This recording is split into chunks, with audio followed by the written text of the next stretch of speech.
Ok.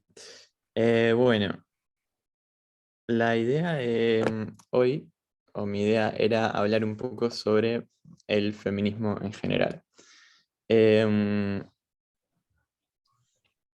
Básicamente me interesa hacer un poco de repaso de hechos históricos. Em, y yo había hablado con Carol para después tener otro estudio para hacer la continuación, porque no me va a dar el tiempo para hacerlo hoy. Entonces, más bien hoy vamos a repasar cosas históricas nomás.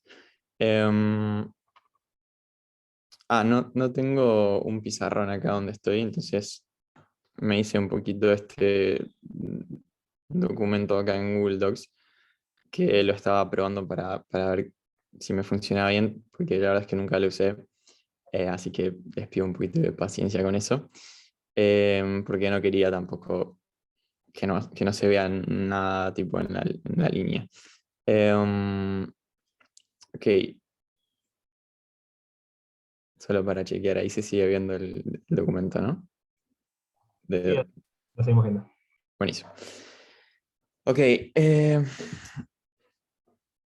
como ya hemos escuchado el concepto, sabemos que la dispensación pasada, no la anterior, la de 2014 a 2019, en muchos sentidos fue una dispensación simple y, y ahora al avanzar en nuestro camino hacia un conocimiento más profundo de quién Dios es, las cosas se vuelven un poco más complejas. Cuando hablamos del feminismo, antes era suficiente con decir o con abrazar el feminismo como idea, como concepto en sí. A partir de 2019, la cosa ya se puso un poquito más complicada. Sabemos que hay varios tipos de feminismo.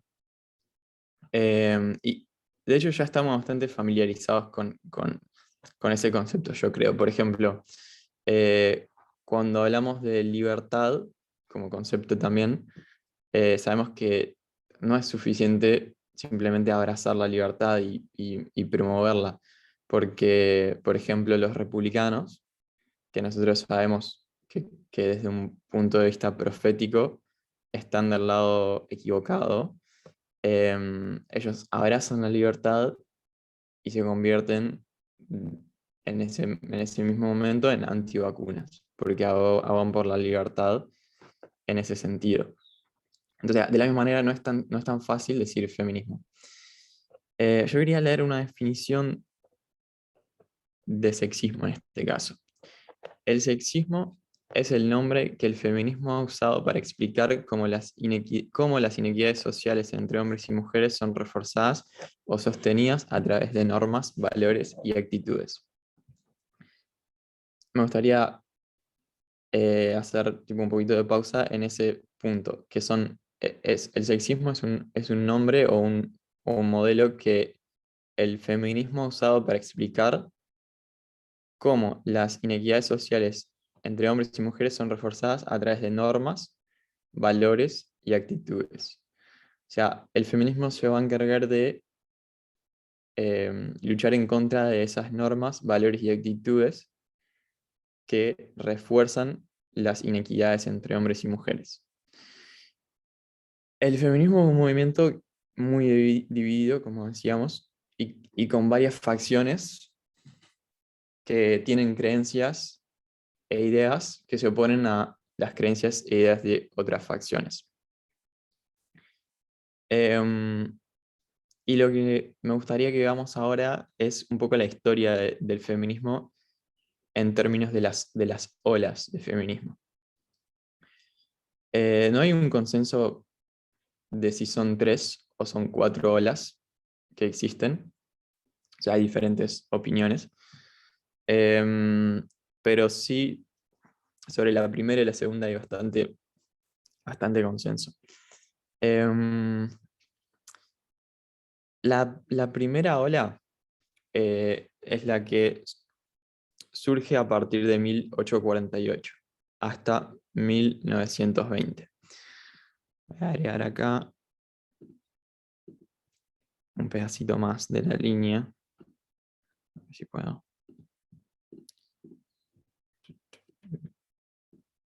Bueno.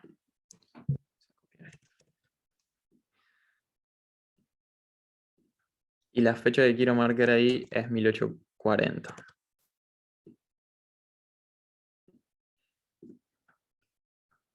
Ah, entre paréntesis, me gustaría que el estudio sea interactivo, así que si el que quiera hablar, también voy a ir haciendo algunas preguntas, que si alguien las quiere ir respondiendo, porque como estamos hablando de historia, si alguien se acuerda puede desmutearse y hablar, y si no, yo les voy a ir, o sea, yo voy a ir mencionando nomás el punto que quiero hacer. ¿Por qué puse 1848? No es 40. Bueno, la primera ola empieza en 1848. ¿Alguien se acuerda con qué empieza la primera ola? ¿Qué pasa en 1848? Mientras yo voy ¿El escribiendo movimiento de las acá. sufragistas? El movimiento de las sufragistas, ahí va. Ese es el movimiento de la primera ola. Y, y la verdad es que específicamente pasa como hecho que da comienzo a ese movimiento. No me acuerdo bien qué hecho puntual, pero me acuerdo que la lucha estaba relacionada con el tema de la votación. El voto, ahí va, perfecto. Sí, exactamente, es eso mismo.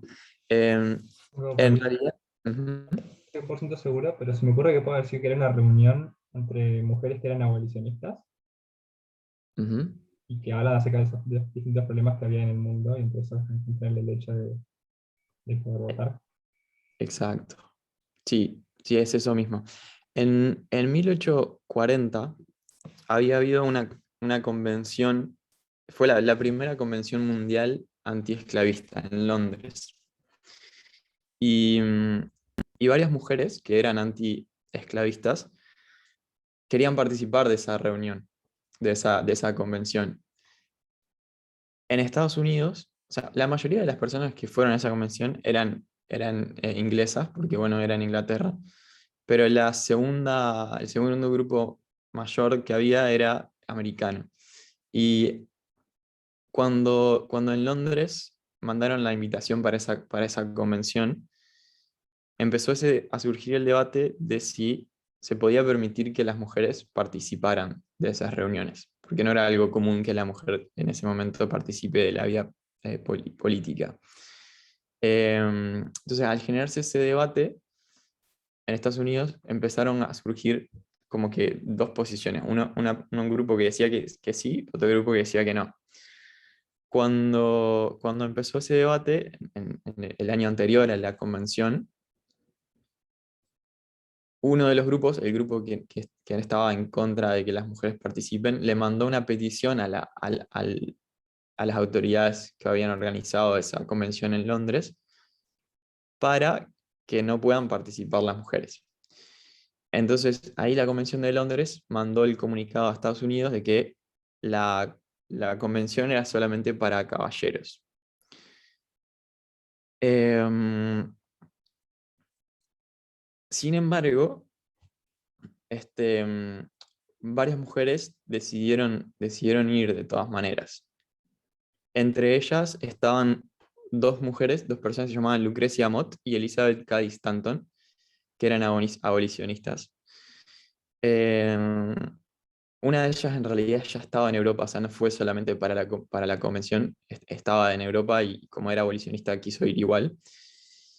Y, digamos, esas mujeres que fueron, no fue solamente su decisión, también fueron apoyadas por las personas que pensaban que las mujeres sí debían participar. El primer día de la convención lo dedicaron a ver si las mujeres la iban a dejar participar básicamente o no, y se determinó que no. Se determinó que no y se les asignó un lugar en la platea para que puedan mirar y ser espectadores, pero no participar. En simpatía con esas mujeres, 3 hombres se sentaron con ellas como espectadores, o sea, decidieron no participar. Y al día siguiente, o sea, bueno, pasó la convención, digamos, se tomaron decisiones que fueron hitos para el tema del racismo, el tema de la esclavitud.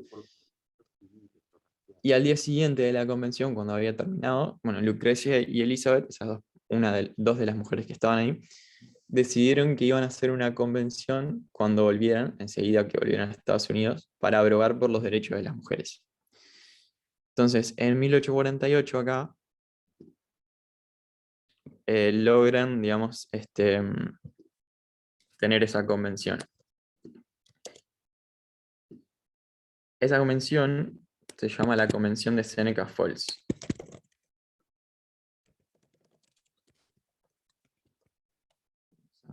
Esto.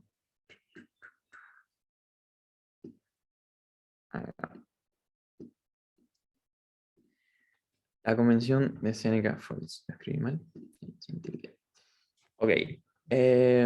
Bien.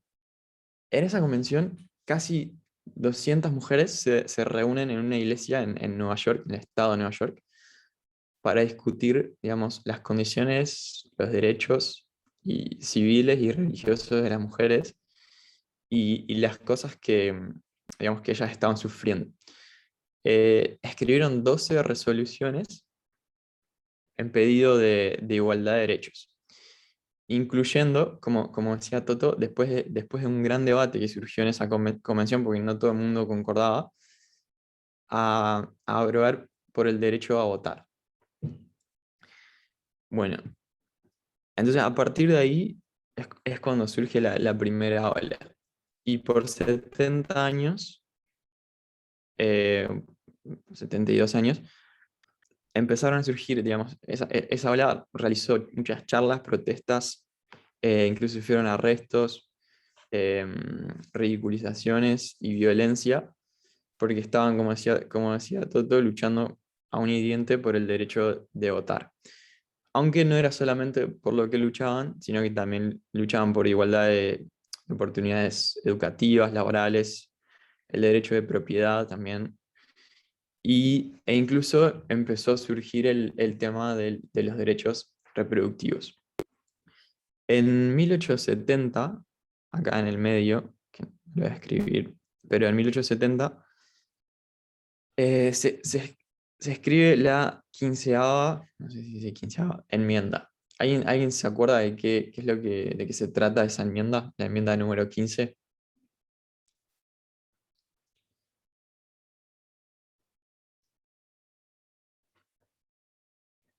Es la enmienda Al derecho. que, ahí va, el derecho de los esclavos a votar, básicamente. Cuando pasa eso, las mujeres empezaron a ver que, bueno, varias mujeres blancas se empezaban a cuestionar y decir, bueno, o sea, ¿por qué los esclavos van a tener el derecho de votar antes que nosotras? ¿Cómo ellos lo tienen y nosotras no? Em, y bueno, y a partir de ese momento se da como un empuje mayor todavía al tema del voto. Recién en 1920 es cuando la enmienda número 19 le concede el derecho a votar a las mujeres. Esta es la gran victoria de la primera ola. Vamos a poner acá el derecho de votar.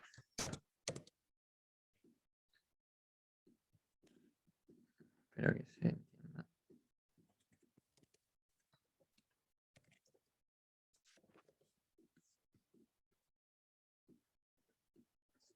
Ahí va. El derecho al voto. En teoría, digamos, fue un voto que era para todas las mujeres. En la práctica no fue tan así. Era muy difícil para las mujeres de color votar por varios factores. Entonces no es una victoria equitativa, pero es un comienzo. Y además, bueno, todavía hay mucho por cambiar en la esfera financiera, el empleo, la educación, viviendas. Bueno, o sea, pueden votar básicamente, pero no mucho más que eso. Bueno, después viene la Primera y la Segunda Guerras Mundiales. Y después de la Segunda Guerra Mundial, ¿alguien se acuerda más o menos qué fecha fue? La Segunda Guerra Mundial. ¿La Segunda Guerra Mundial en sí o La Segunda Guerra Mundial en sí. de 1939 a 1945? Ahí va. Y sí, Entonces, por termina. acá, exacto, en el 45 termina. En la Segunda Guerra Mundial, muchas mujeres toman empleos por primera vez, porque había hombres que se habían ido a la guerra, habían quedado trabajos libres, y eso las empodera, les da poder, les muestra que eran capaces y de hecho disfrutaban del trabajo. Vislumbraron, tuvieron una vislumbre por primera vez de esa libertad. Pues la guerra termina y muchos hombres vuelven al hogar y las mujeres, muchas de ellas pierden su trabajo. En este periodo entre 1920 y 1963,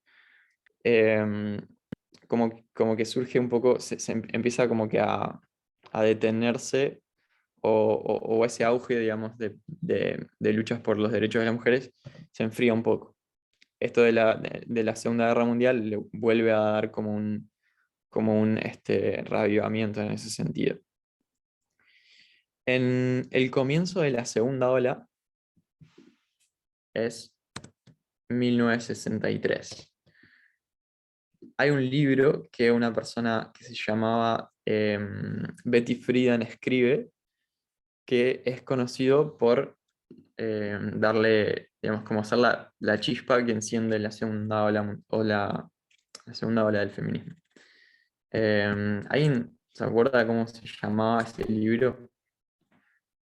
El libro de Betty Friedan. La mística femenina. Creo que sí, alguien lo dijo.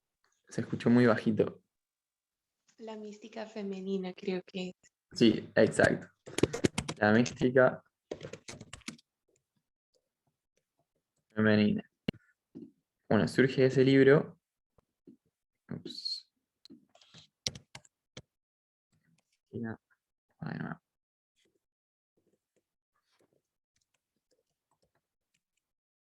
Que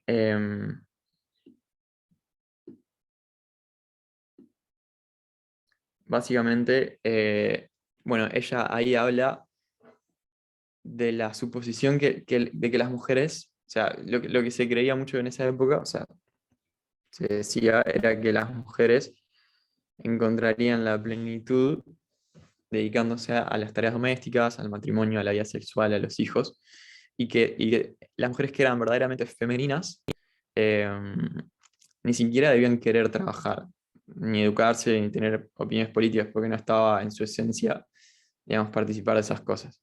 Lo que Friedan quería probar en ese libro era que las mujeres estaban insatisfechas y no podían expresarlo. Así como un punto interesante es que esto es algo, digamos, muy nuevo, porque pasó en 1963, digamos, no hace tanto tiempo, y decirlo en ese momento era algo muy radical. A mí me hacía pensar en el hecho de que, bueno, Elena de White, en su época, o sea, 100 años antes, ya, digamos, tenía conceptos radicalmente diferentes a esos, y como que muestra un poco lo progresista que ella era para su época, aunque era limitada en sus opiniones políticas. Y además también en el hecho de que fue un concepto radical en 1963 y que todavía, digamos, el concepto contra el que se luchaba está arraigado en nuestra sociedad, en nosotros hoy en día. La segunda ola tuvo muchas victorias legales. Como habíamos dicho, la primera ola había obtenido el derecho al voto. Fue como un fundamento para victorias que vinieron después.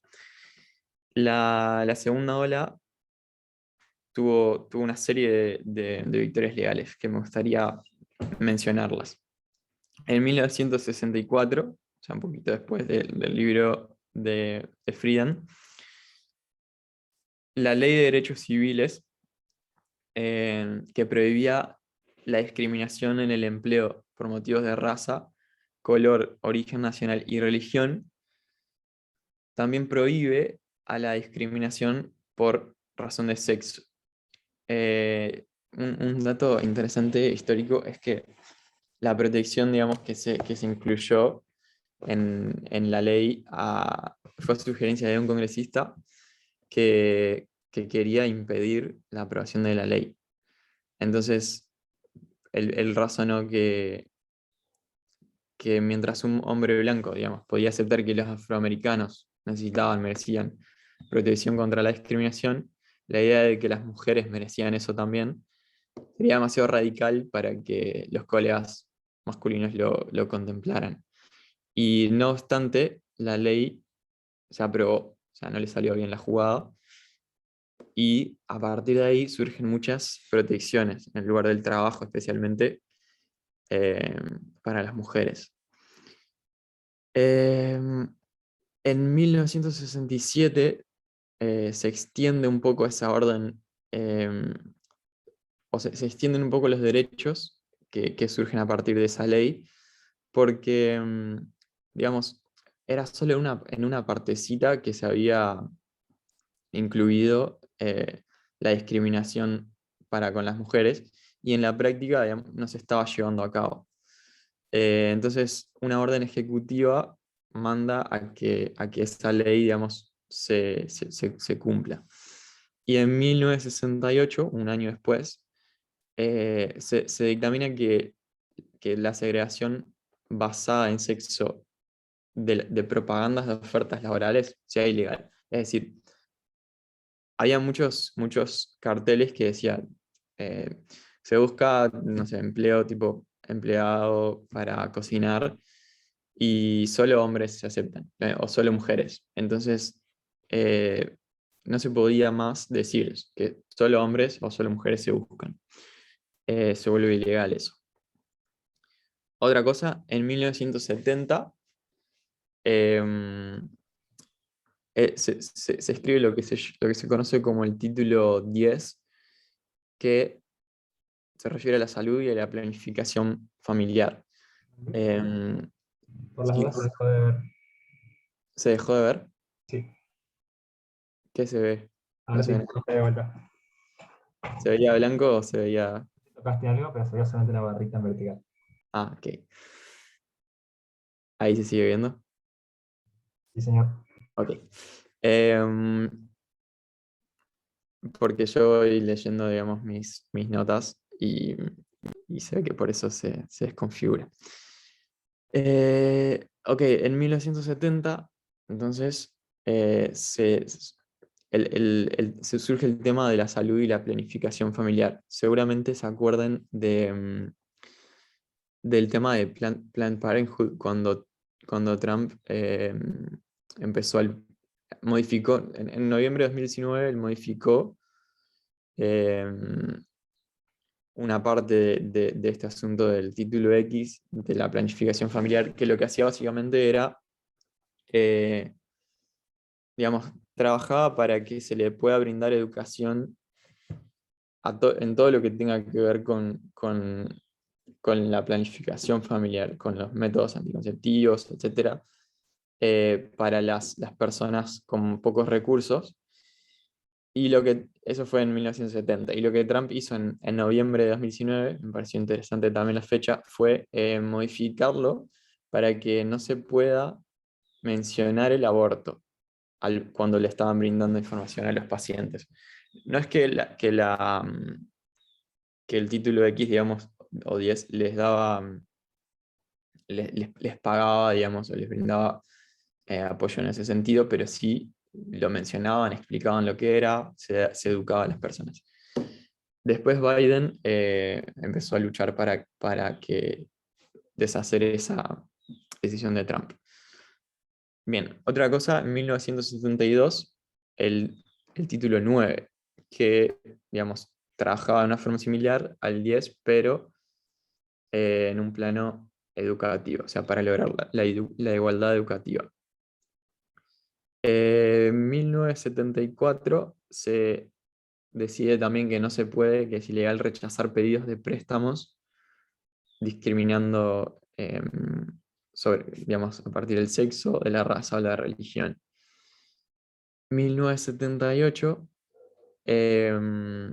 se decide que una mujer no puede perder el trabajo solamente por quedar embarazada.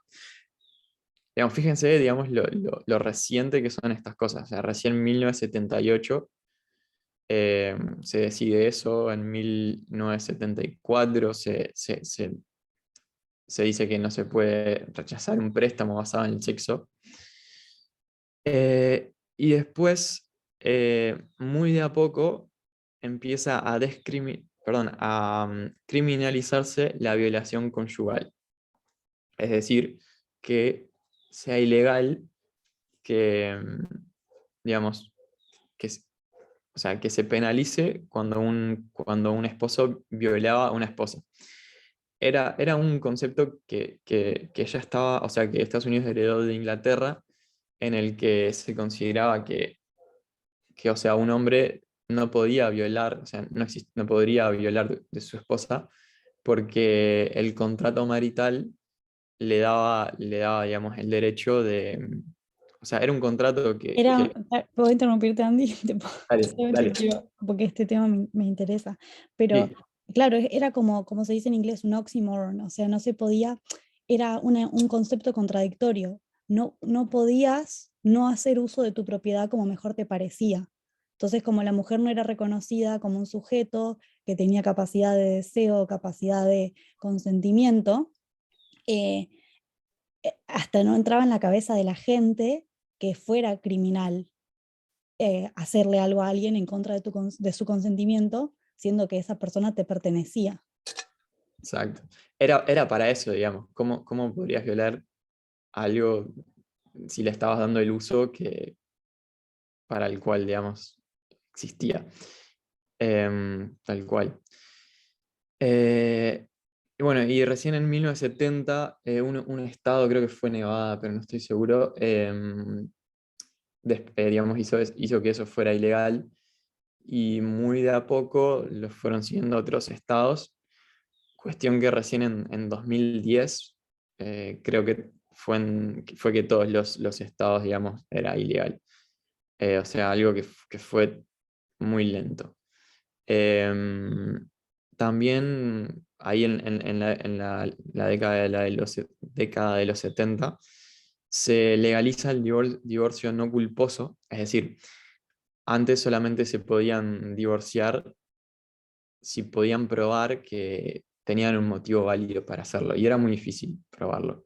O sea, o era un proceso que demandaba esfuerzo. Y a partir de ahí se vuelve más fácil para las mujeres divorciarse sin tener que demostrar nada, o sea, solamente porque ellas pensaban que la relación no les estaba sirviendo y se podían. Y es importante notar con respecto a eso el Ujú. cambio poderoso que es, porque las estadísticas demuestran que dentro de los matrimonios legales las separaciones son iniciadas hoy en día el 70% de las veces por las mujeres en matrimonios heterosexuales. Entonces, fíjate que claramente salíamos perdiendo porque tipo, el 70% de las personas que capaz querían separarse o tenían algún motivo que no era, por ejemplo, no te fue infiel o capaz no era súper abusivo con tus hijos o lo que fuera, o no te restringía financieramente, pero tenías que probar eso, siendo que en realidad capaz estabas sufriendo abuso emocional o de algún otro tipo que afectaba a tu persona individual y no era válido para la corte. Pero si vos ves que los divorcios hoy en día son en su mayoría, en su gran mayoría, iniciados por mujeres, te das cuenta en realidad que el contrato marital no era beneficioso, era Claro, como si una hay alguna trampa, validez. claro, como que te mantenía en una situación que vos no querías estar. Claro, sí.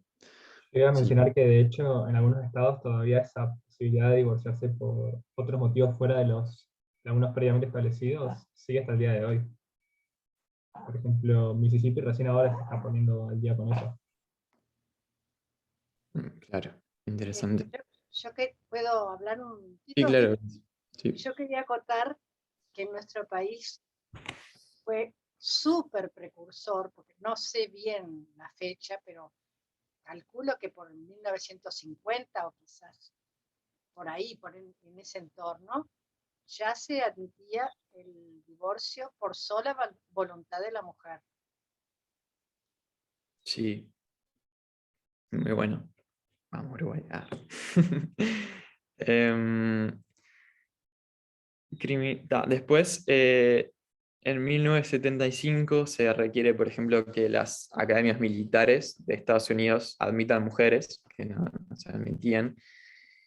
Y también, bueno, muchos casos de la Corte Suprema, como el que nosotros conocemos por ahí, que es más famoso, el de Roe versus Wade en 1963, o el de Reed versus Reed en 1971. ¿Alguien se acuerda de qué se tratan esos casos? Capaz que alguien quiere contar un poquito. Reed versus Reed tiene que ver con la capacidad, las mujeres no podían legalmente heredar propiedad o patrimonio de sus seres amados, por ejemplo, un hijo en este caso, porque se consideraba que no tenían las capacidades intelectuales para hacer buen uso de ese patrimonio. Entonces, por default legal, el hombre más cercano heredaba. Y ella hace una demanda porque quería poder heredar las cosas de su hijo, que era realmente insignificante monetariamente, era más por un tema de principios, como subraya Tess siempre, del hecho de por qué no puedo heredar. Exacto, exactamente. O sea, era una persona que se llamaba Sally y Cecil Reed, tipo, por eso es Reed versus Reed, porque eran un matrimonio, que se habían separado y después de que se separaron, su hijo fallece y bueno, los dos pidieron la custodia o poder administrar los bienes de ese hijo, que creo que eran $1.000 más o menos para la época, por lo que vi. Y, y la corte le da el beneficio al hombre basada en un código del estado de Idaho, de donde ellos eran, que, que decía que el hombre tenía la preferencia ante la mujer. Y de hecho también es que, o sea, Ruth Bader Ginsburg estuvo involucrada en ese, no como jueza, pero creo que como abogada, y escribió también sobre ese caso, y bueno, ganó la mujer, y porque se decidió que eso violaba la 14ª enmienda de la Constitución. ¿Y Roe versus Wade? ¿Alguien se acuerda de qué era? Andrés, Sí. quiero hacer un comentario. Ujú. Cuando uno lee el libro de Job, dice que las hijas, Job les dio herencia juntamente con sus hijos varones. O sea, ¿cuándo se perdió ese derecho de la mujer? Es algo que el hombre, digamos, suprimió o ignoró en algún momento de la historia. Ujú. Ok. Yo creo más, bueno, sí, parcialmente coincido con Adrián, el hecho de que la Biblia lo mencione demuestra en sí mismo tácitamente que era una excepción a la regla. Justo iba a decir eso yo también. Coincido con Hubo un caso que fueron las hijas, me parece que era Pelojejad o algo así, que eran todas mujeres, y cuando falleció el padre, pidieron heredar ellas, y ahí les dieron autorización, y creo que quedó a partir de ahí, claro, que no habiendo varones, heredaran las mujeres, pero Pero eran ya ahí excepciones y también se... todo. Ujú. Buenísimo. Bien, caso de Roe versus Wade. Es el del aborto. El del aborto. Bueno, una mujer que se llamaba Norma McCorvey, que en el caso, digamos, tenía el alias de Jane Roe, que quedó embarazada producto de una violación, quería abortar, pero en Texas era ilegal. Entonces le hicieron una demanda al Estado, y Wade es el nombre del representante del Estado, Henry Wade se llamaba, y que se oponía al aborto. Y el distrito, bueno, falla a favor de Roe, pero tampoco fue como que estableció ninguna restricción en contra de las leyes sobre el aborto. Y entonces después la Corte Suprema decide que la mujer estaba amparada por el derecho a la privacidad de la 14ª enmienda, entonces que podía elegir si continuaba o no con el embarazo. Y ese derecho de la privacidad obviamente se consideraba como un derecho fundamental bajo la protección de la Constitución y no podía legislarse entonces en su contra por ningún Estado. La cuestión es que, bueno, Jane Roe da luz a su hijo, mientras el caso todavía no se había decidido, fue dada en adopción, y la decisión obligó a modificar entonces todas esas leyes federales y estatales que prohibían o restringían el aborto, y que eran contrarias a esa nueva decisión. La decisión, bueno, también dictaminó bueno, que ese derecho no era absoluto y que debe sopesarse con los intereses del gobierno con respecto a la protección de la salud de la mujer y la protección de la vida prenatal. Entonces, lo que resuelven es como un equilibrio de decir, bueno, el aborto, durante el primer trimestre, los gobiernos no podían prohibir el aborto en absoluto. Podían prohibir. Durante el segundo trimestre, los gobiernos podían exigir regulaciones sanitarias razonables, y durante el tercer trimestre podían prohibirse por completo, siempre que tuvieran, o sea, que las leyes que dictaran tuvieran excepciones para los casos en los que fuera necesario salvar la vida o la salud de la madre. Entonces la Corte calificó como derecho fundamental el derecho de abortar, y eso los obligaba a evaluar las leyes que se creaban bajo el criterio de escrutinio estricto, que es el nivel más alto en la revisión judicial en Estados Unidos. Bien. Ok. Bueno, no hay un final claro de la segunda ola. Eh, Generalmente se dice a fines de los 80 o sí, a fines de los 80 o en la década de los 80.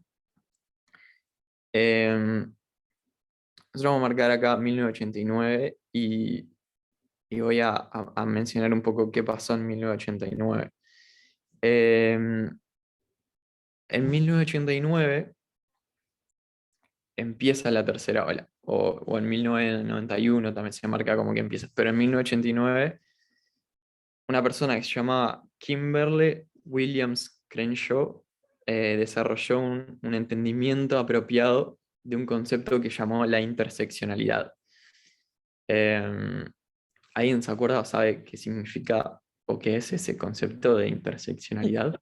Yo puedo participar. El concepto, es la idea, digamos, es simplemente notar de que hay distintos sistemas de opresión y que hay personas que están más oprimidas porque son afectados por más de uno. Por ejemplo, la supremacía blanca es un sistema de opresión. Hay personas que sufren de la opresión por supremacía blanca porque son personas marrones o negras o de otra raza que no son arios, pero además vos también tenés la opresión del patriarcado, entonces está basada en género. Sos más oprimida si sos una mujer negra que si sos una mujer blanca. Al mismo tiempo reconoce la posibilidad de que ciertas personas oprimidas actúen como opresor.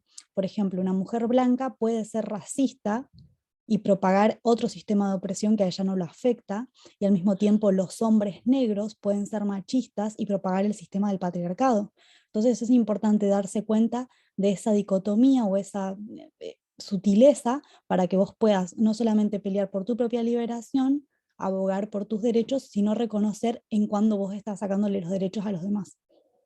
Exacto. Muy bueno, sí, exactamente.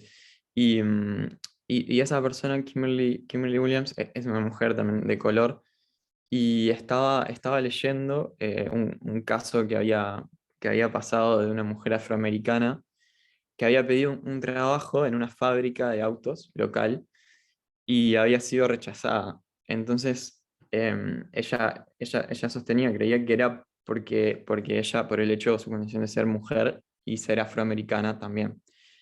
Entonces, esa mujer se llamaba Emma y un juez, digamos, rechaza el reclamo o lo descarta, porque él dice que, o sea, se amparó en el hecho de que esa fábrica no discriminaba a las personas de color porque tenía contratadas a muchas personas de color y no discriminaba a mujeres porque tenía contratadas a muchas mujeres. Entonces, ¿de qué se estaba quejando esa persona? No podía ser por eso, porque era mujer negra.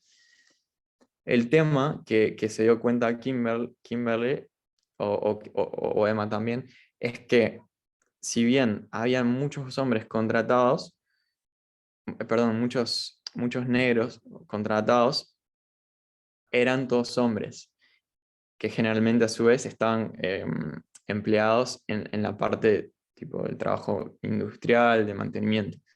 Y que si bien habían muchas mujeres contratadas, eran todas blancas y estaban enfocadas en el área de la oficina, en la parte más visible, administrativa. Entonces, como ella era mujer y afroamericana, se superponía o se sumaban esos dos niveles de discriminación y las políticas de esa empresa no la contemplaban, o sea, ella no encajaba en ninguno de esos dos, de esos lugares. Entonces había un problema que las leyes no estaban abordando. Y como ese problema no tenía nombre, y cuando un problema no tiene nombre es difícil de abordar, Kimberly decidió llamarlo, o lo llamó interseccionalidad, porque ella decía que ese modelo iba a ayudar a los jueces a que puedan ver los problemas de esta gente que no estaba siendo contemplada en las leyes. Entonces lo que decía, la analogía de interseccionalidad está muy buena. Ella agarró y decía que es como si fueran dos rutas. Una ruta es la ruta de la discriminación basada en género y la otra es la ruta de la discriminación basada en el sexo y la otra en la raza. Y es como si los autos que transcurren esa ruta, esa avenida, son las políticas de contratación laboral de las empresas. Entonces, si vos estás en una ruta de esas, por ejemplo, estás en la ruta de la raza, si sos una persona afroamericana y un auto te pisa, te choca y te lastima, hay leyes que te amparan porque estás en esa ruta. Te defienden, o sea, si no, te ayudan en contra de ese daño o perjuicio que hayas sufrido. Pero y si estás en la ruta del sexo, o sea, si sos una mujer y un auto te choca, o sea, o las políticas de la empresa te chocan, te lastiman, entonces también la ley te ampara. Pero si estás en la intersección y te chocan los dos autos, no había ninguna política que contemple eso. Y encima te chocaban dos autos. Entonces, bueno, ella crea ese modelo, esa analogía de que se suman, digamos, o que se solapan. Hay ciertos momentos en los que el tema de las discriminaciones no puede tratarse por separado, y muestra ese modelo como para que se pueda entender el concepto y bueno, que se puedan implementar políticas para ese tipo de personas. Bien, eso fue en 1989 que surgió ese concepto. En 1991 sí, 1991, un juez llamado Clarence Thomas es nominado a la Corte Suprema. El tema con esa persona es que había abusado de una persona que se llamaba Anita Hills. Ella rompe el silencio y de todas maneras el hombre fue nominado para la corte.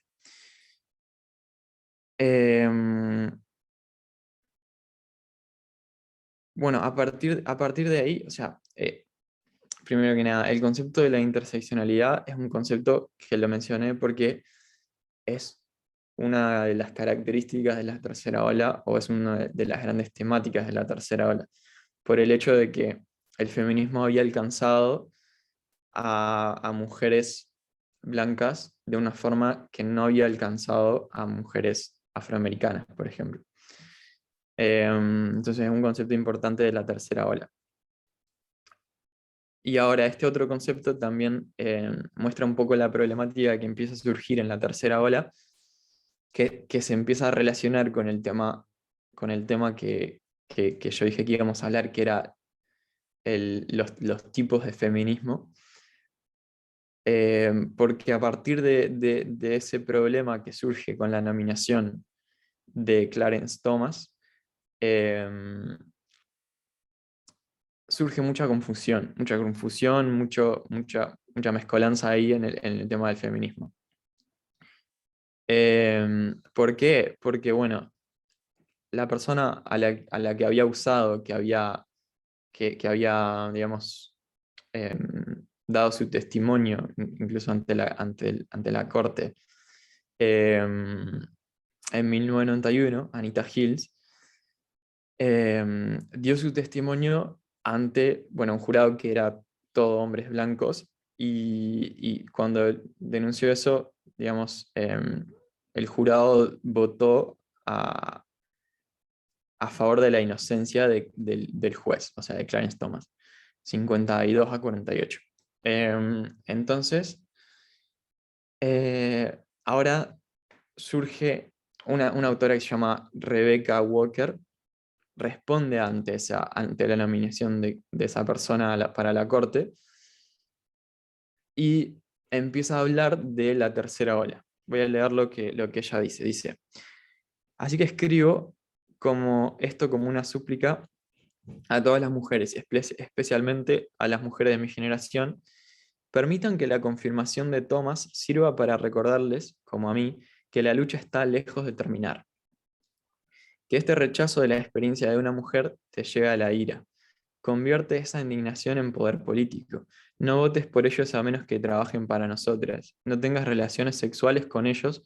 No compartas el pan con ellos. No los alimentes si no le dan prioridad a nuestra libertad de controlar nuestros cuerpos y nuestras vidas. No soy una feminista postfeminista. Yo soy la tercera ola.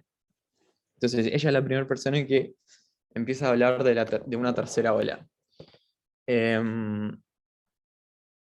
Bueno, el tema es que si bien la primera ola y la segunda ola habían tenido grandes avances en términos legales, como podemos ver con el caso de Anita Hills, culturalmente estábamos lejos de cambiar, estábamos lejos de que la mentalidad de la cultura haya cambiado. Entonces, si bien, digamos, la ley hubiera amparado a esa persona, no se le creyó, se votó en contra de esa persona, no se le dio la importancia que merecía. Y entonces viene Rebecca Walker, que también es una de las referentes de la tercera ola, a protestar en contra de esa decisión, diciendo que no era una post-feminista, no es que el feminismo se había acabado, estaba lejos de alcanzarse, digamos, un objetivo, el objetivo final, y que era la tercera ola, que la tercera ola estaba comenzando. Planteó que la tercera ola no era una reacción ante ese hecho solamente, sino que era un movimiento en sí mismo, porque la causa feminista tenía más trabajo que hacer por delante, tenía muchas cosas que arreglar todavía. Y bueno, se suma al término de la interseccionalidad, que floreció con la tercera ola, y así fueron ampliándose los objetivos de las feministas, y los feministas ampliando, digamos, empezando a centrarse también en abolir los estereotipos de género y expandir el feminismo para mujeres con diversas identidades raciales y culturales. Otro hito en la historia de la tercera ola, y va a ser lo último que mencione, es, porque acá ya nos vamos a entrar un poco más en en los diferentes tipos de feminismo, que creo que es una de las partes claves de lo que quería compartir en el próximo estudio, que es el tema de las llamadas guerras feministas por sexo, que también, digamos, bueno, básicamente fueron debates en torno a las posturas ante las temáticas que tienen que ver con las relaciones sexuales, la prostitución, el sadomasoquismo, la transexualidad, y quiero enfatizar en eso, que enfrentaron al movimiento feminista con la comunidad feminista lésbica. Fueron debates tensos entre el movimiento feminista, que bueno, incluso siguen hasta hoy en día, y la comunidad lésbica, principalmente en Estados Unidos, desde la década de los 70 hasta mediados de los 80. Esa discusión, bueno, giró en torno a las visiones que tenían ambos movimientos sobre la sexualidad, la representación sexual de las mujeres, la pornografía,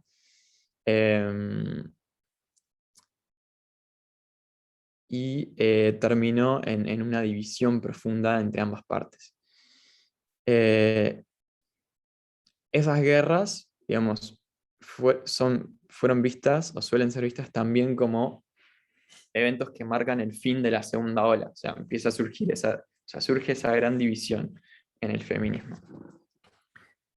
Bueno, entonces a modo de resumen, quería marcar acá que lo que surge a partir de 1981 es un feminismo, digamos, dividido, con el término de la segunda ola y el comienzo de la tercera, digamos, confusión porque hay diferentes facciones del feminismo que piensan cosas muy diferentes y que no concuerdan con las ideas de las otras facciones. Bien, hasta acá quería llegar hoy. Y la próxima vez me gustaría continuar hablando más específicamente de estas divisiones. En modo de resumen, bueno, 1840, que me parece una fecha interesante también desde el sentido profético, fue cuando un par de mujeres que estaban en la Convención Mundial Antiesclavista toman la iniciativa de crear una convención para empezar a luchar por los derechos de las mujeres. En 1848, en la convención de Seneca Falls en Estados Unidos, surge esa primera convención que da inicio a la primera ola, que básicamente, a modo muy, muy, muy de resumen, logra el derecho al voto como su principal victoria. Después acá hay un periodo de receso, aunque en la Segunda Guerra Mundial ya empieza a florecer la segunda ola, cuando las mujeres empiezan a tener una nueva experiencia en relación al trabajo. Y en 1963, este libro que se vendió así como mucho, de la mística femenina, creo que había sido tipo como 3 millones de ejemplares en los primeros 3 años, una cosa que para la época era una locura. Bueno, empieza a luchar con este concepto de que las mujeres, de que la felicidad, la plenitud de las mujeres radicaba en sus trabajos de cuidado, en trabajos domésticos. Acá vimos una serie de victorias legales de la segunda ola y que terminan en fines de los 80 con una división entre los feminismos, y a su vez en 1989 surge el concepto de la interseccionalidad para que el feminismo empiece a alcanzar zonas que no había alcanzado, personas que no había alcanzado todavía. Entonces marcamos tipo esta parte acá como una zona de confusión, también porque en 1991 el debate, digamos, ya no alcanzaba con luchar contra algo tan tangible como eran las leyes, sino que había que luchar contra algo más algo más invisible, que eran los estereotipos, la mentalidad que tenemos, etc. Entonces era algo que ya de por sí generó más división y controversias.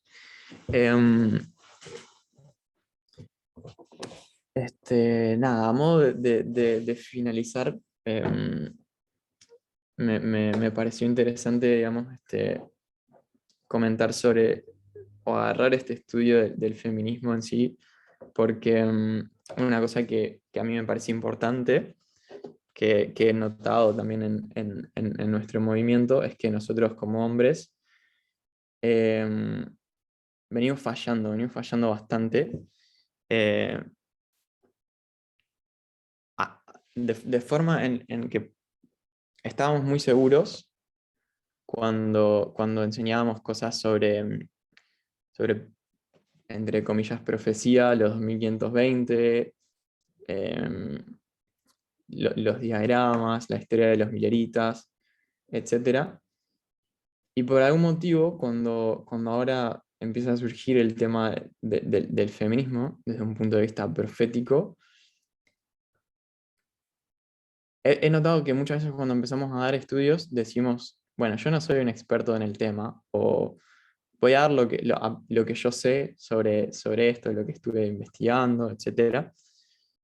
Que está bien, pero no lo hacíamos antes, cuando hablábamos de los 1520. No teníamos problema de ir a hablar con un pastor, si había que hablar, que era un experto en profecía, y a decirle, no, mira, esta es la verdad, esto es lo que nosotros entendemos.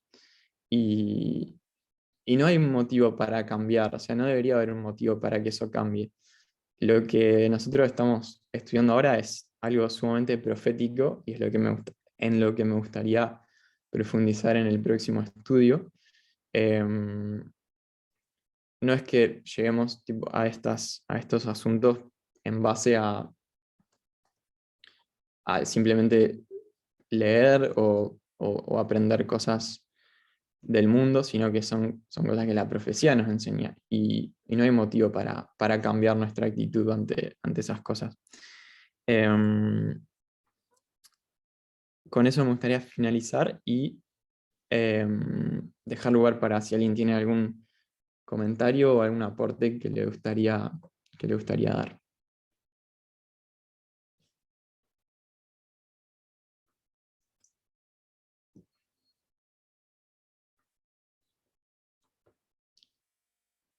Si no, podemos cerrar con una oración y después también si alguien quiere o se le ocurre algo que precise decir o que quiera decir, lo puede hacer. Andrés, me gustó mucho la conclusión y el cierre que hiciste. Creo que es muy necesario repetirnos eso y entender eso a los que estamos del lado, a los que somos hombres, y podernos poner, ser empáticos y luchar también por los derechos de las mujeres y por la igualdad. Sí, sí, tal cual. Gracias, Adri.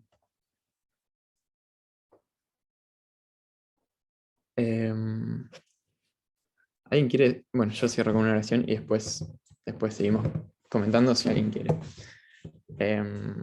Si se quieren arrodillar para orar, les invito que pueda.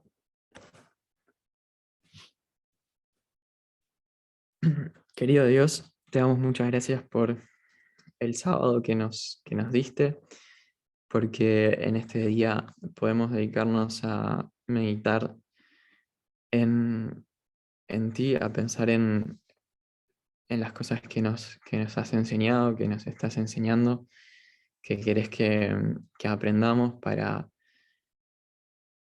poder parecernos como individuos y como familia al reino de los cielos cada vez más, para que no solamente por el hecho de parecernos más, sino que para que cada uno de nosotros pueda vivir de la manera para la que igual nos creaste, para poder ser felices, para poder estar sanos, física, mental y espiritualmente, especialmente las mujeres, las personas que han sido más afectadas por por todo el trayecto histórico que hemos pasado. Y también nosotros como hombres, por la forma en la que eso también nos restringe y no nos permite crecer como personas. Queremos pedirte que te quedes con nosotros, que nos ayudes a mantenernos firmes en el camino, a poder librarnos también de las distracciones, de los quehaceres de la vida cotidiana que nos puedan traer, y que podamos mantener a la vista nuestras prioridades. Oramos en nombre de Jesús agradecidos. Amén.